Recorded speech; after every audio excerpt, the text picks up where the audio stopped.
Hello, Doug Robinson here.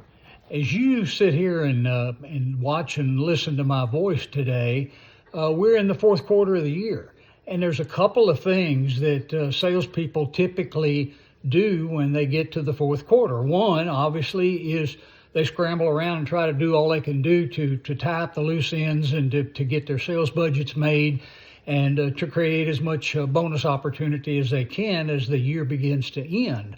The second thing that they typically do is begin to think about the new year, knowing that they're going to get their budgets for the next year very soon, and that they'll be more than they were this year. That's the whole name of the game in sales.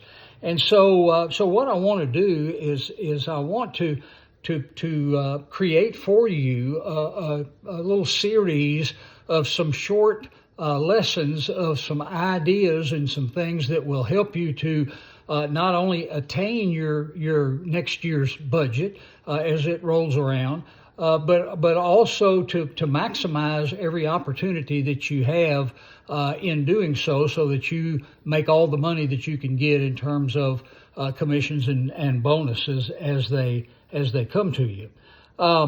Normally when we do that, we would talk about some type of goal setting. And you've heard, no doubt, if you've been in sales a while, you've no doubt heard over and over again lessons on goal setting. So today, what I want to do is I want to begin this little series, and this will probably be 6, maybe 8 short lessons of some ideas of some things to either do or to avoid doing that are going to help you to maximize what I just mentioned a minute ago. So instead of just talking about some strict goal setting, I want to have this first session to utilize a book. The book's called Great by Choice by Jim Collins. If you want to go pick up a copy of it, if I pique your interest at all with it, but I'm kind of a rabid reader when it comes to that. I've always I've got a pretty good sized library of books and have always been looking for new ideas, different ways of doing things, and try not to be so arrogant as to think I'm the bomb and that I've got all the ideas for myself. And so what this story is that I want to relate to you is we'll just call it the 20-mile march. It goes back to a long time ago, back to 1911, and that's the time when explorers and adventurers were trying to get to the South Pole and be the first folks to make it to the South Pole of the Earth. And there were 2 teams in 1911 that made that attempt to do that. One of them made it, one of them didn't. And so I want to share that in terms of a sort of a quasi goal setting lesson for you. The 2 leaders of the teams, one was a Norwegian named, don't know how to pronounce it in Norwegian, but it's Roald Amundsen. And the other fellow was Robert Falcon Scott, an English guy. And so these were the 2 guys that had a team of people together that had similar experience. They were both about the same age. They were in their early 40s and were all in pretty good shape.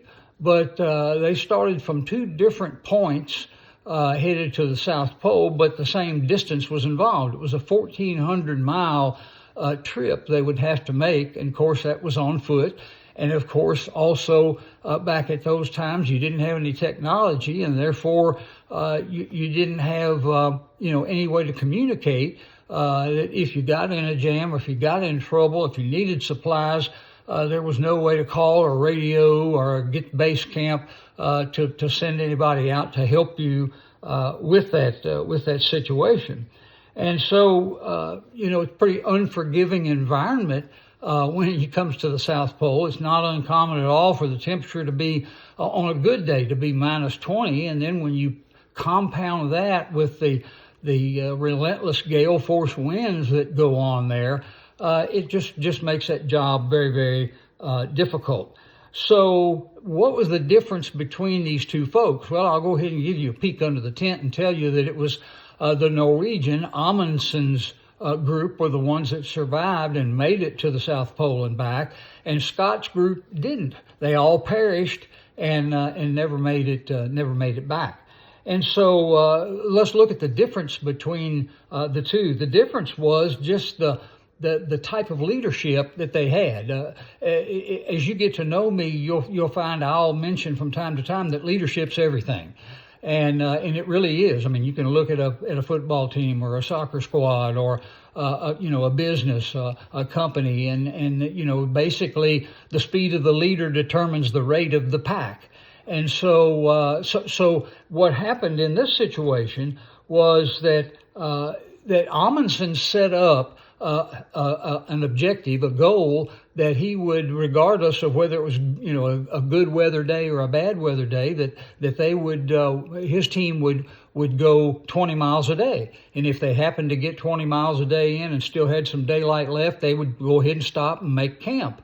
And the other team, Scott was totally different with his folks. He would turn around and he would just drive them relentlessly and to get as many miles as he could under his belt during a day. And then the next day would come along, and if it was a bad weather day, he'd just sit in his tent and just fuss and cuss all day long because the weather was too bad to get out and do anything. So Scott's team basically made progress by fits and starts.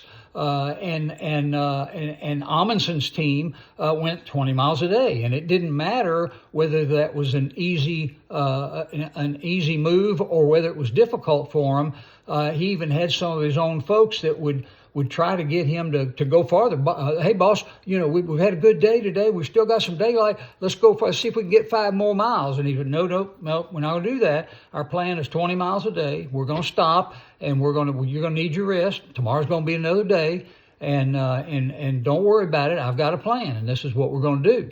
And so that was the difference between the leadership style of those two folks. And so what happened is that Amundsen's team made it down there and turned around and came back and made it back. So they won. They planted their flag at the South Pole.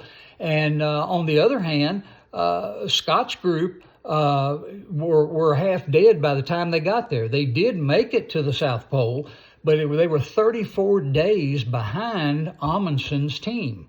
So when they got there, then they turned around and tried to start back, and they succumbed to the weather. They were just so beaten down and so worn out because they didn't pace themselves like Amundsen's team did, and they ended up, all 5 of them that were on that exploratory team, Scott included, perished and didn't make it back. And so the point of this is to get you to think about that as you begin to think, and maybe you haven't done it yet, but as you begin to think about making plans for the new year and how to achieve and to beat those sales goals and budgets, that you would adopt Amundsen's method of goal setting, and that you would pace yourself and then continue to move forward in terms of your progress, as opposed to trying to just do all you can do one day and then the next day you're too tired to work, or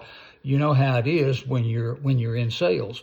So what I'm going to do is the next handful of lessons that I'll record and post for you will be, again, some ideas on things to do that will help you to accomplish that, or on the other hand, some things for you to avoid to make sure that you don't have a problem and don't get the job done. So hope that this will be a meaningful journey for you as we go through this during this last quarter of the year.